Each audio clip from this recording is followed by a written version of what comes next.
दोस्तों, इस वीडियो में हम वैदिक सभ्यता या वैदिक काल से जुड़े महत्वपूर्ण प्रश्न हल करेंगे।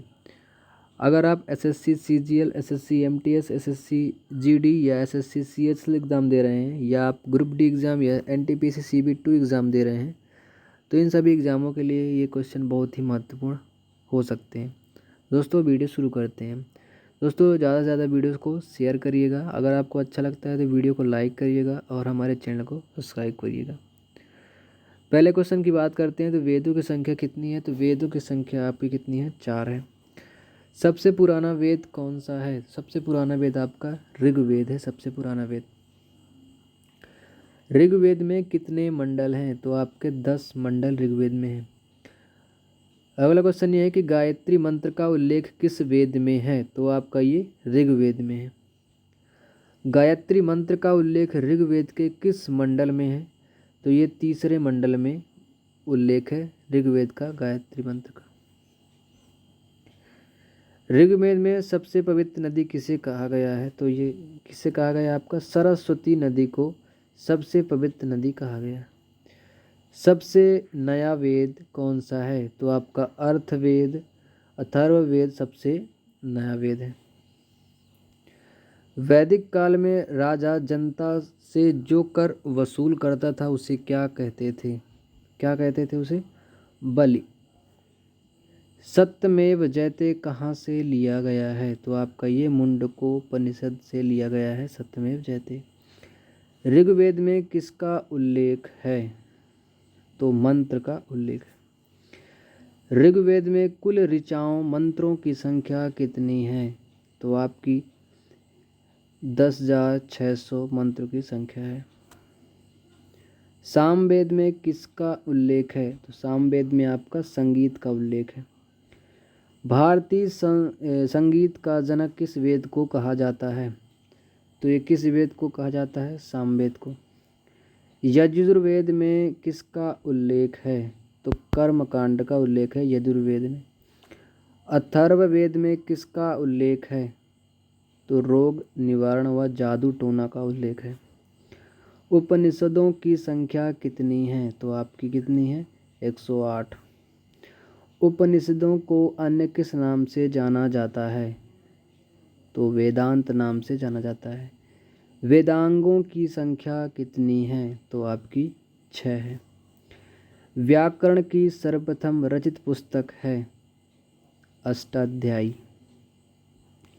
अष्टाध्यायी के रचयिता कौन थे? तो आपके कौन थे? ये पाणिनि थे। पुराणों की कितनी संख्या है? तो पुराणों की कितनी संख्या है आपकी? 18। वैदिक आर्यों का मुख्य भोजन है। वैदिक आर्यों का मुख्य भोजन क्या था? तो दूध और इसके उत्पादक। अगला क्वेश्चन हमारा यह है कि निम्नलिखित में से कौन सा अन्न मनुष्य द्वारा सबसे पहले प्रयोग में लाया गया? तो जौ सबसे पहले प्रयोग में लाया गया। वैदिक लोगों द्वारा किस धातु का प्रयोग सबसे पहले किया गया है? तो आपका तांबा का यूज किया गया है वैदिक के लोगों के द्वारा। वेद शब्द का क्या अर्थ है? ज्ञान। आर्य सभ्यता में मनुष्य के जीवन के आयु के अवरोही क्रम का कौन सा क्रम सही है? तो ये जानेंगे। आपका पहला ब्रह्मचर्य, गृहस्थ, वानप्रस्थ, संन्यास, ये अवरोही क्रम में है। आरंभिक वैदिक काल में वर्ण व्यवस्था आधारित थी। तो आपकी जन्म पर आधारित थी वर्ण व्यवस्था। आर्यों को एक जाति कहने वाला पहला यूरोपियन कौन था? तो आपका मैक्स मूलर था आर्यों को एक जाति कहने वाला। आर्यन जनजाति की पराधीनतम बस्ती कहाँ है? सप्त सिंधु। उपनिषद क्या होता है? हिंदू दर्शन का स्रोत। रामायण के रचयिता कौन हैं?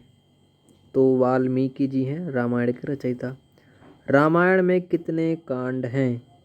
तो आपके 7 कांड हैं। पहला है बालकांड, अयोध्या कांड, अरण्यकांड, किष्किंधा कांड, सुंदरकांड, लंका कांड या युद्धाकांड, और आपका ये एक उत्तर कांड है।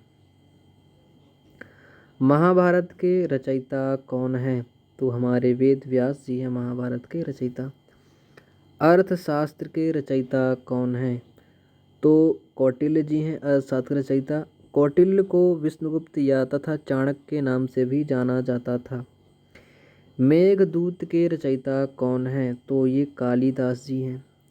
कालिदास की प्रथम रचना क्या थी? तो आपकी कौन थी प्रथम रचना कालिदास की? ऋतु संहार। ऋग्वेद के रचनाकार कौन हैं? धन्वंतरि। यजुर्वेद के रचनाकार कौन हैं? विश्वामित्र। सामवेद के रचनाकार कौन हैं? भरत मुनि। अथर्ववेद के रचनाकार कौन हैं? विश्वकर्मा। वेदों के टीकाओं को क्या कहते थे? ब्राह्मण ग्रंथ कहते थे। ऋग्वैदिक काल में सबसे प्रतापी देवता कौन था? तो आपका कौन था? इंद्र देवता था। सर्वप्रथम कर लगाने की प्रथा किस काल से हुई थी? तो आपकी उत्तर वैदिक काल से हुई थी।